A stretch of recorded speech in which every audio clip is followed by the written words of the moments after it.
Vamos encerrar hoje o Evangelho de João. Encerrar antes de nós orar pelos maridos.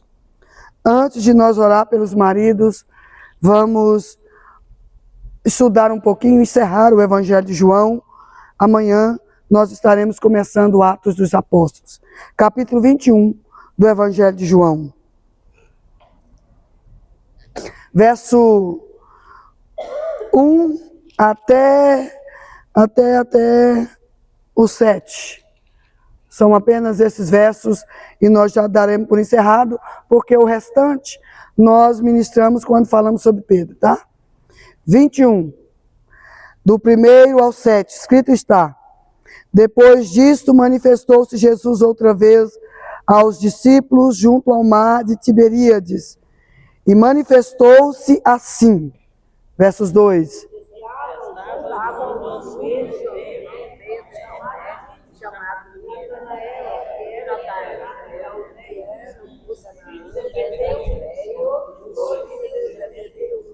Disse-lhe Simão Pedro: Vou pescar. Disseram-lhe eles: Também nós vamos contigo. Foram e subiram logo para o barco, e naquela noite nada apanharam.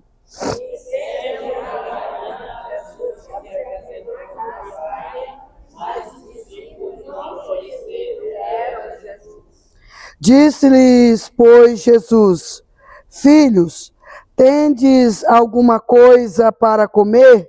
Responderam-lhes: Não. E ele lhes disse: Lançai para o lado direito do barco, e achareis. Lançai, pois já não poderá ver a multidão que está isso. Então aquele discípulo a quem Jesus amava disse a Pedro: É o Senhor. E quando Simão Pedro ouviu que era o Senhor, cingiu-se com túnica, porque estava nu, e lançou-se ao mar. Minhas amadas irmãs, só até aí o 7, missionária, só até aí. Nós estamos terminando o estudo do Evangelho de João, e esse texto é importantíssimo dentro do contexto que nós estamos estudando, gerando o homem segundo o coração de Deus, que é o nosso propósito. É muito importante que Deus venha restaurar na igreja e sobre a vida dos homens e mulheres, e nós estamos em específico falando sobre os homens, a memória do seu relacionamento com Deus. Em cada pessoa, em cada vida, em cada homem, em cada mulher que se encontra com Jesus, ele desenvolve um meio de relacionamento que é pessoal. Tem o Deus que é da igreja, que é o Deus do corpo, o Deus do todo, que nós nos relacionamos quando nos reunimos como igreja. Mas tem o Deus que eu me relaciono com ele de forma pessoal. Não é que são deuses separados, é a forma de relacionamento que é diferente. Quando nós nos reunimos como igreja, nós nos reunimos como estamos aqui. Oração e busca, adoração, louvor congregacional. São membros que se reúnem no corpo e nós nos tornamos a igreja. E Cristo, cabeça da igreja. Essa unidade do corpo é extremamente importante. Por quê? Porque é na igreja, é na unidade, que nós aprendemos que servir a Deus em unidade, esta palavra unidade não quer dizer concordância, ao contrário. A palavra unidade significa que eu sou capaz de trabalhar junto pelo mesmo propósito, ainda que divergemos em muitas coisas, ainda que algumas coisas nós discordamos, isto é unidade. Por exemplo, a Salviana não precisa concordar em tudo que eu falo e faço para que nós possamos trabalhar juntas. Não, unidade nós concordamos naquilo que é principal, naquilo que é a maioria, naquilo que é a favor do reino e em favor de Cristo. Isso é unidade. Ninguém trabalha com uma equipe onde todos concordam. Isso é robô, isso é programação. Nós somos gente. Pessoas pensam diferente, agem de forma diferente. Nós temos hábitos e costumes diferentes. Agora tem um meio que a gente se relaciona com Deus que é pessoal. E esse relacionamento pessoal precisa ser desenvolvido. Deus é o Deus da igreja. É o Senhor que governa toda a terra. Lembra do Salmo de número 24? Do Senhor é a terra, a sua plenitude, o mundo e aquele que neles habitam. É do Senhor. Ele é o Senhor de tudo, de todos, sobre todos e governa todas as coisas. Agora, tem uma forma que Deus se relaciona que é pessoal. O Deus de todos também é o seu Deus. Irmã, isso aqui a gente não pode deixar cair por terra, né? Fale com alguém que está do seu lado aí. Pegue na mão dele. Diga, o Deus de todos também é o seu Deus. Isso é maravilhoso, irmão. Porque é você dizer, o Deus que governa o mundo também governa a minha vida. O Deus que não deixa a terra perder o controle é o Deus que não deixa a minha vida sair do controle. O Deus que vê e os seus olhos enxergam, como a palavra do Senhor diz, que os seus olhos estão como chama de fogo sobre toda a terra, é o Deus que vê aqui a minha necessidade pessoal. É o Deus que me conhece na intimidade. Ele vê a todos, mas ele também vê um. Ele vê a igreja como corpo, mas ele vê você como membro e como filho. E ele quer relacionar-se de maneira pessoal, íntima. E com os discípulos, Jesus foi desenvolvendo esse relacionamento pessoal. E para cada um deles tinha uma memória. E aqui nós temos bem visível isso aqui. Jesus, aqui no texto, já cumpriu 3 anos e meio de ministério. Ele já foi preso, julgado, condenado, sepultado, e a mensagem já chegou e já espalhou. Ele está vivo. Cristo vive. Ele está vivo. Agora tem um desafio grande que Pedro e os discípulos irão enfrentar. Por quê? Porque é um Cristo vivo que não vai estar presente fisicamente. E eles vão ter que aprender a lidar com Cristo que não está presente fisicamente, mas está presente em todos os momentos, através do Espírito Santo e da sua palavra. Vocês lembram que nós estudamos no capítulo anterior, que Jesus apareceu dentro da casa, quando havia o conflito, a dúvida, a incerteza, e ele ministrou o quê? Paz. Paz seja convosco, porque aquele que tem a Cristo tem paz em seu coração. Pode estar enfrentando guerra, batalha, desafio, peleja, mas o seu coração está em paz. É a consciência.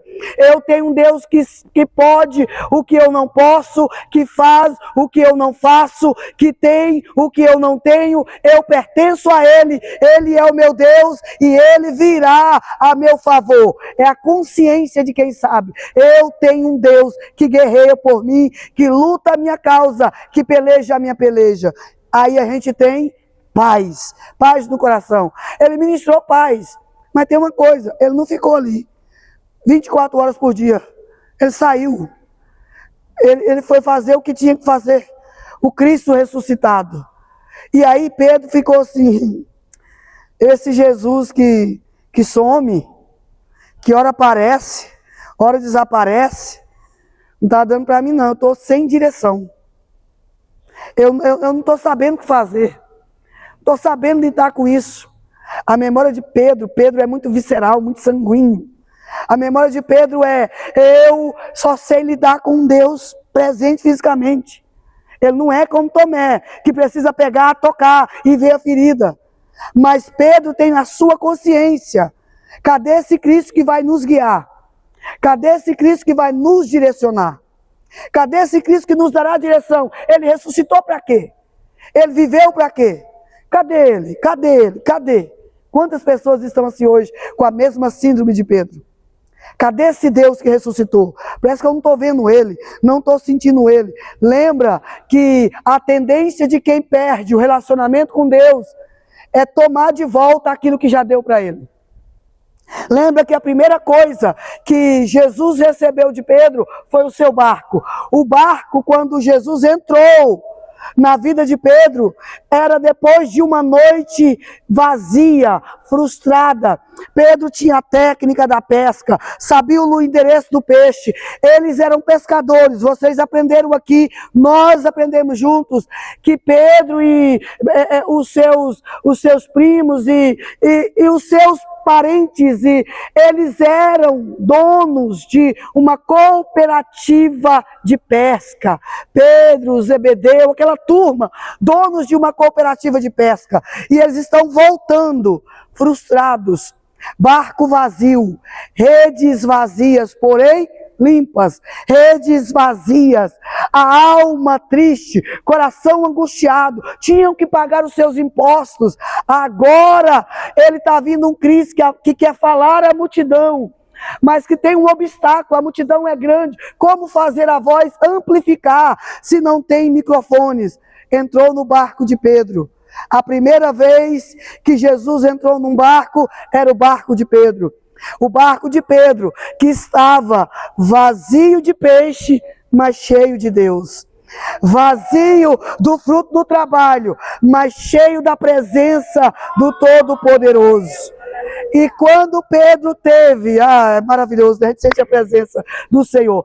Quando Pedro teve a presença de Jesus no seu barco, então agora ele tem tudo, porque a presença de Cristo é plenitude de todas as coisas.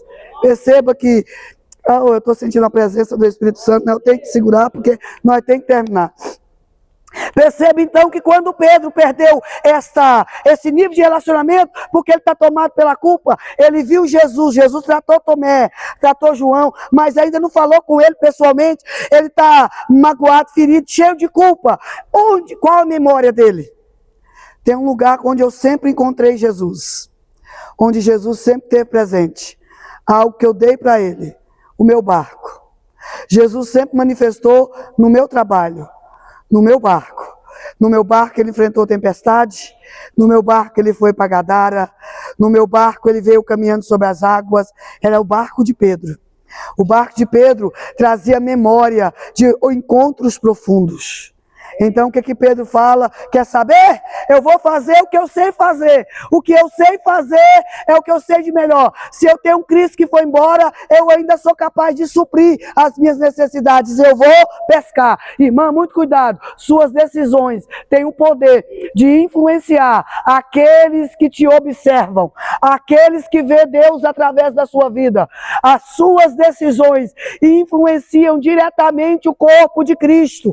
Muito cuidado para na hora da sua peleja, na hora da sua guerra, as suas palavras não revelar para os outros que Cristo não veio presente. Guarda a porta dos seus lábios na hora da angústia, porque a sua vida, Deus te chamou para trazer direção à terra. Então firme as suas palavras. Pedro diz, quer saber? Eu vou pescar. O que os outros dizem? Eu vou também. É assim, irmão, que Deus levante. Por isso nós estamos aqui profetizando para os homens que são cabeças, que tenham direção de Deus, para trazer direção à sua casa. Nós estamos no tempo em que os homens estão parecendo meninos. Eles querem ser guiados pelas mulheres, quer que as mulheres administrem suas finanças, quer que as mulheres façam o que eles não têm capacidade para fazer. E nós estamos aqui liberando uma autoridade profética. Deus vai levantar homens, restaurar a personalidade, que entende que eles são cabeças para trazer destino e direção à sua casa e à sua família, e que Deus vai restaurar essa personalidade que os homens precisam ter. Ele diz, olha, eu vou pescar. O que é que os outros discípulos dizem? Eu vou também. Irmã, cuidado com a influência que você exerce. Minha irmã, cuidado com a palavra que você fala na sua casa. Palavras liberam destinos. Palavras determinam rotas. Palavras diz para onde seu ministério vai, para onde sua casa vai, para onde sua família vai, para onde os seus filhos vai. Lembra que morte e vida, nós estudamos em Provérbios, morte e vida estão aonde? no poder da língua. Quem bem dela se alimenta comerá do seu fruto. Pedro disse, eu vou pescar. Os discípulos foram também. Eles conheciam o lago? Sim ou não? Conhece. Ele tem a ferramenta de trabalho? Tem ou não tem? Tem. Eles têm a rede? Tem ou não tem? Tem. Conhece o roteiro? Não conhece? Então eles podem ou não podem? Pode, irmão. Deus não vai proibir não suas decisões, não. O que Deus quer é obediência, porque conhece o que Ele ensinou. O que Deus quer é que Pedro lembre que quando Jesus pegou dele o barco, Ele disse, agora eu farei de você pescador de almas. Deus já tinha liberado a ele um destino, preste atenção nisso. Quando Jesus recebeu o barco de Pedro, Ele disse, eu farei de você pescadores de almas, não mais pescadores de peixe. Então agora eu conheço a técnica, eu tenho a ferramenta de trabalho, eu tenho as redes. O que eu não tenho? A bênção de Deus. Não é porque eu sei que Deus me abençoa. Não é porque eu decido que a bênção de Deus vai estar lá. E eles trabalham ou não trabalham? Trabalha. E Pedro vai perdendo, né? Ele entrou no barco para recuperar o controle e ele está tão sem controle que o Pedro que você vai ver está despido, nu, revelando a fé que ele perdeu no caminho desde que ele negou a Cristo. Desde que ele disse, não conheço, na beira da fogueira. Mas deixa eu te dizer uma coisa, tem um Cristo esperando Pedro na beira da fogueira, lá na praia. E dessa vez quem acendeu não foi uma funcionária de Pilatos. Dessa vez, quem acendeu não foi uma mulher que estava aquecendo, quem estava ali naquela noite triste da morte de Cristo. Em que Cristo foi preso? Quem estava acendendo a fogueira era o Cristo. E de lá Jesus grita, ei! E aí, como é que está o trabalho de vocês? Jesus está sempre olhando, irmão. Ele dá sempre uma esfrega na gente assim, ó. É como se ele dissesse, e aí, gostou de pescar sem mim? Como é que está a sua família sem a minha presença?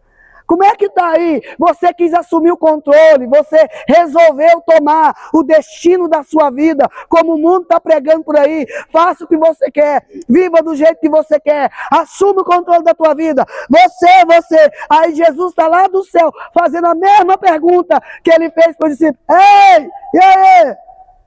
Como é que está de peixe? Tem comida aí?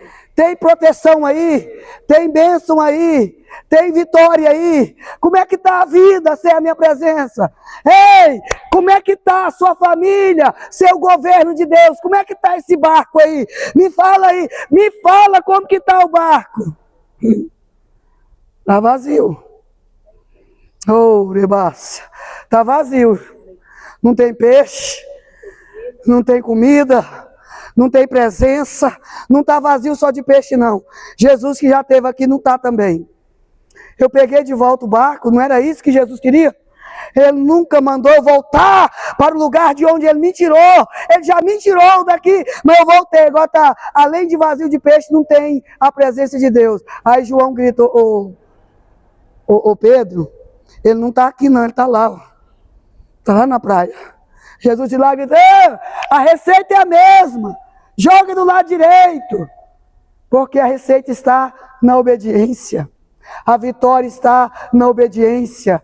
Obedecer é simples, parece difícil, mas é mais simples do que colher consequência da desobediência. É mais simples do que terminar nu, depois de trabalhar uma noite inteira. É mais simples do que querer mudar destino, do que assumir o controle. A obediência é mais simples, irmão. Missionário, mas a obediência tem renúncia, mas a obediência garante redes cheias, barcos cheios, a presença de Deus no barco. Oh, rebaçúbia, há uma presença aqui. O Espírito de Deus está nos convidando. Volte ao caminho da obediência. A obediência simples. A obediência sem questionar. A obediência do propósito. Já estou encerrando. Então você conhece o texto que é.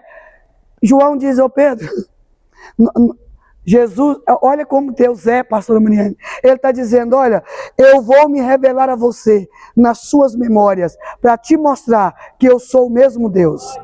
O Deus que caminhou contigo, que te chamou para caminhar sobre as águas, é o mesmo Cristo que ressuscitou, ainda que tu não esteja vendo. 24 horas, Ele é o mesmo. Ele é o mesmo. Tem todo o poder, todo o domínio. Eu ministro sobre a tua vida. Deus vai abrir suas memórias de milagre. Ele vai ter um encontro contigo, abrindo a memória. Aquela parte que você lembra, rapaz, era assim que Jesus encontrava comigo. Olha como Jesus é lindo. Olha como ele encontra Pedro. Quando ele faz o milagre, Pedro diz, era assim que ele se relacionava comigo. Foi assim que ele teve o primeiro encontro. O nosso primeiro encontro foi assim. Nas águas, barco vazio, redes limpas, coração frustrado. É o mesmo Jesus, está lá, Pedro, na praia. A Bíblia diz que ele não foi nu, não. A pressa era grande, mas a angústia da alma era maior. Porque Cristo enxergava muito além daquelas vestes. Ele vai mergulhar nas águas. E quando ele chega lá, Jesus tem pão e peixe assado na brasa. Só que da outra mensagem, outro dia a gente prega. Pão e peixe assado na brasa. Enquanto você está trabalhando sem Deus, fazendo sem Deus, se esforçando sem Deus, Deus tem banquete na praia, num lugar tranquilo. O fogo já está aceso. O peixe já está sobre a brasa, o pão já está sobre a brasa. Quem preparou foi o próprio Deus. Ele está dizendo, traga o seu aí, o seu para se juntar ao meu, mas o meu banquete já está pronto, a minha mesa já está preparada, o meu alimento já está pronto. Eu vou restaurar a memória de milagre que você tem, para que você volte a se relacionar comigo. Venha encarar Jesus na beira da fogueira, Pedro. Venha ser restaurado na beira da fogueira. Irmãos, nós vamos orar aqui mesmo. Ontem nós fizemos o ciclo. Nós vamos orar aqui mesmo.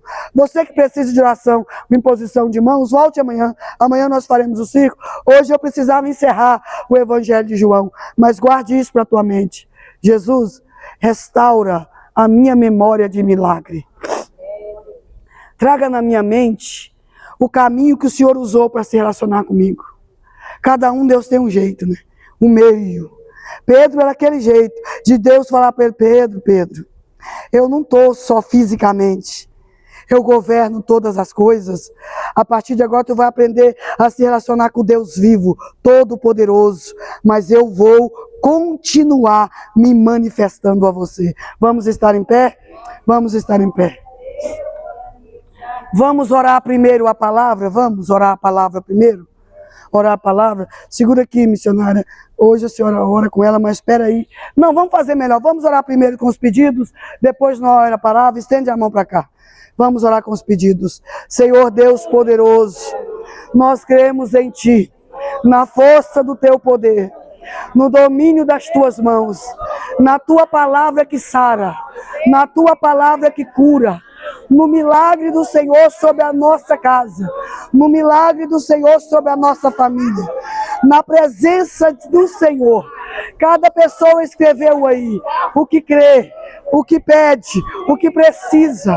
Há clamores grandes aí. Há batalhas espirituais, há batalhas por famílias, há filhos aí, Pai, há portas sendo clamadas, há ministérios sendo gerados. Nós cremos em Ti e na força do Teu poder, em nome de Jesus, em nome de Jesus, em nome de Jesus. Então agora nós vamos orar a palavra. O Senhor tem um encontro marcado comigo, na minha intimidade. Vamos orar de 2 em 2, chega perto de alguém aí. Quem sabe agora que Deus vai usar você para se revelar a alguém que está precisando ser tocado pela presença do Espírito Santo. Não deixa quem está vindo sozinho não, irmão. Chama para perto. Tem pessoas que estão vindo agora por ciclo de oração. Chega perto de quem está chegando. Então, nós vamos acolher essas pessoas e nós vamos orar. Ore a palavra. Ministre sobre ela. O Senhor virá ao seu encontro hoje do jeito que a tua alma precisa. Mas Ele não vai deixar você sair do barco de redes vazias. Guarde isso, porque isso é profético. É o que Deus fez com Pedro. Ele vai te encontrar fisicamente na praia, mas você não vai descer desse barco de redes vazias sem ter um encontro com o milagre que a tua alma precisa. Vamos orar?